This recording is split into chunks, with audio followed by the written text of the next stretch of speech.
তেতিয়ালে eco sensitive জোনটো মাত্ৰ 1 কিলোমিটাৰ হ'ব। তেতিয়া বহুতবিলাক অসুবিধাৰ পৰা ৰাইজৰ মুক্তি হ'ব।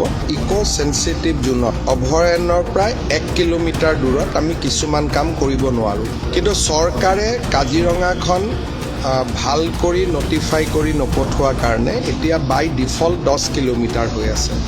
মই চেষ্টা কৰিম যাতে 2 মাহৰ ভিতৰত আমি আমাৰ প্ৰপ'জেলটো দিল্লীত পঠাব পাৰোঁ, ৱাইল্ড লাইফ চেঞ্চুৰীটো নটিফাই হৈ যায়। তেতিয়ালে ইকো সেনসিটিভ জোনটো মাত্ৰ 1 কিলোমিটাৰ হ'ব। তেতিয়া ইয়াত সমস্যা একো নাথাকিব।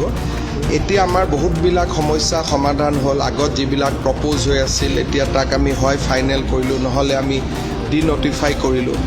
এতিয়া আমি ইয়াৰ ইকো সেনসিটিভ জোনটো আমি ধুনীয়াকৈ কৰিব পাৰিম, আৰু কৰিলে 10 কিলোমিটাৰৰ সীমাটোৰ পৰিৱৰ্তে 1 কিলোমিটাৰ হৈ যাব। তেতিয়া বহুতবিলাক অসুবিধাৰ পৰা ৰাইজৰ মুক্তি হ'ব। সেই কামখিনিও আমি সোনকালে কৰি দিম।